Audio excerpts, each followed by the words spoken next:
السلام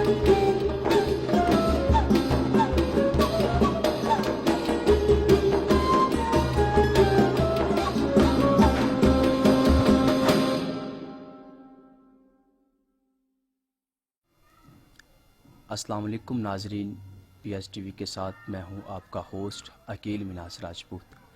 ناظرین، اس وقت ہم مظفر آباد کے یوتھ رہنما راجہ بلال مناز کے ہاں موجود ہیں۔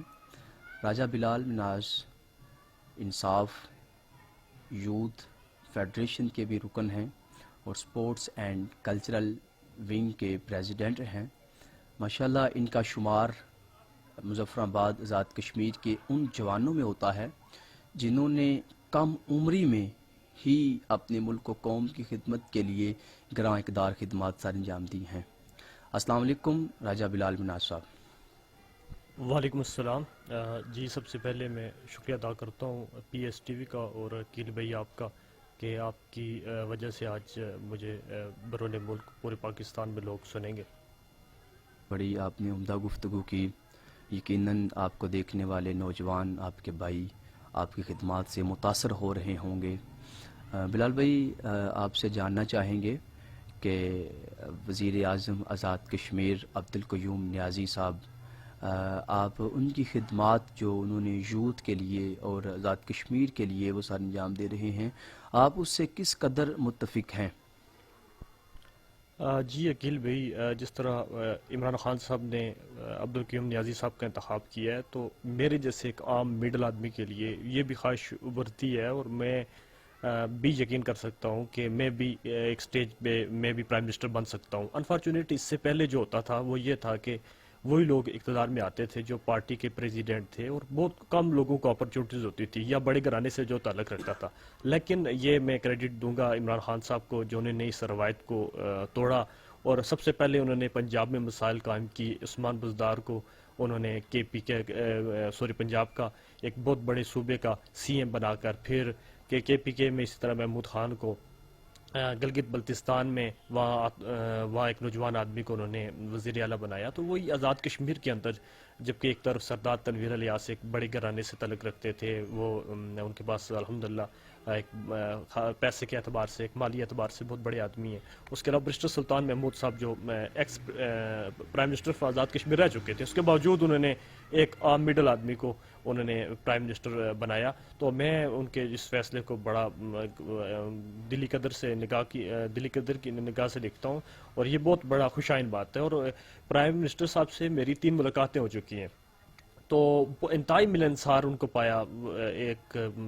ان سے جو پہلے 13 دن میں تقریباً 70,000 لوگ ان سے ملے اور غالباً ابھی تک 2 لاکھ لوگ اباو کر چکے ہیں، ایک عام آدمی۔ اور جس طرح انہوں نے ایک جو فلاحی ریاست کی طرف جو ان کی طرف اقدامات ہیں، پہلے 90 دن کی انہوں نے کارکردگی عوام کے آگے شیئر کی ہے۔ اس کے علاوہ جو ہے وہ کھلی کچہری لگا رہے ہیں، ایک عام آدمی کے مسائل سن رہے ہیں۔ تو یہ بڑا زبردست انیشیٹو ہے گورنمنٹ کا۔ میں سمجھتا ہوں کہ ان کی قیادت میں ہم سارے لوگ متفق ہیں آزاد کشمیر کے اندر، اور خصوصاً نوجوانوں کے حوالے سے جب میری بات ہوئی 2-3 مرتبہ، ان کی کھیلوں کے حوالے سے بات ہوئی، نوجوانوں کے مسائل کے حوالے سے بات کی، اور الحمدللہ انہوں نے کوارڈینیٹر جو نوجوانوں کے امور کا لگایا، وہ جات الیاس ایک آئی ایس ایف کا نوجوان ہے، ہمارا ساتھ چلنے پھرنے والا آدمی انہوں نے لگایا، اور ہمارے مسائل وہ سنتے ہیں روزانہ کی بنیاد پہ، ہفتے کے اعتبار سے بنیاد پر وہ پرائم منسٹر صاحب کو پہنچاتے ہیں، اور پرائم منسٹر صاحب بڑے اچھا اقدامات لے رہے ہیں۔ اور پاکستان میں کامیاب نوجوان پروگرام، اس کو انشاءاللہ ہم آزاد کشمیر کے اندر لے کے جا رہے ہیں۔ ہم آزاد کشمیر میں ایک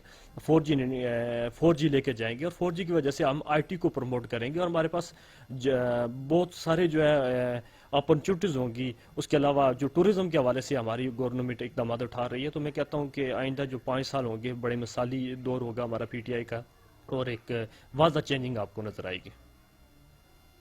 میں نے خوب لکھا ہے کہ درد دل کے واسطے پیدا کیا انسان کو، ورنہ اطاعت کے لیے کچھ کم نہ تھے کرو بیاں۔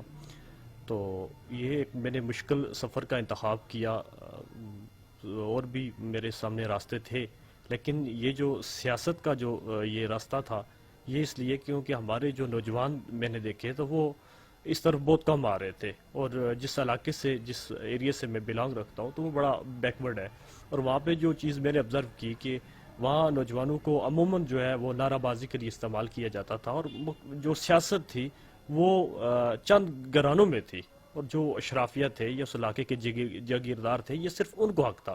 تو یہ ایک میرے دل کے اندر تڑپ آئی کہ یار اس سیاست کو میں جو ہے ان نوجوانوں تک لے کے جاؤں، کیونکہ نوجوان کسی بھی قوم کے لیے ریڑھ کی ہڈی ہوتی ہیں. تو اس حوالے سے میں نے اب تکلیفی کردار ادا کیا. میں نے سیاست میں قدم رکھا، اپنے ساتھ ہم نوا ہم خیال نوجوانوں کو آگٹ کیا، اور پھر میں نے اس دوڑ میں شامل ہو گیا، اور مستقل مزاجی کے ساتھ میں کام کرتا رہا. لوگوں کی باتیں سنی، مشکل وقت آئے، لوگوں نے بہت کرٹیسزم کیا، لیکن میں اس کو پرواہ نہ کی. اور جب میں لوگوں کے وہاں پہ سوشل ایشوز کو اٹھاتا تھا، کوئی حق کی بات کرتا تھا، تو کئی بار مجھے مزاحمت کا سامنا ہوا، مجھے روکا گیا، مار کٹائیاں ہوئی. لیکن میں نے جو میرے اندر مستقل مزاجی تھی، وہ کبھی میں نے جو ہے وہ مشکل پیش نہیں آنے دی، اور میں مستقل جو ہے وہ سفر کرتا رہا. اور یہی وجہ ہے کہ جب الحمدللہ آج گورنمنٹ بنی ہے، اس سے قبل تو مجھے میری جو قربانیاں تھیں، جو میں نے ٹائم دیا تھا، جو میں نے کام کیا تھا، اس کی بدولت مجھے انہوں نے سپورٹس اینڈ کلچرل ونگ کا ڈسٹرکٹ کا مجھے پریزیڈنٹ بھی بنایا، اور ایک اہم ذمہ داری بھی سونپی. اور الحمدللہ آج ہمارے ورک کی وجہ سے، کام کی وجہ سے آزاد کشمیر کے اندر جو ہماری گورنمنٹ بھی بنی ہے. آل مینا صاحب، اللہ تعالیٰ آپ کو جزائے خیر عطا فرمائے. آپ جیسے نوجوان ہمارے ملک و قوم کا سرمایہ ہیں. جب آپ میدان عمل میں آتے ہیں تو ہم جیسے نوجوانوں کو بھی آپ سے سیکھنے میں بہت زیادہ ملتا ہے. تو اسی کے ساتھ میں اجازت چاہوں گا. آپ کا ہوسٹ عقیل مناس راجپوت.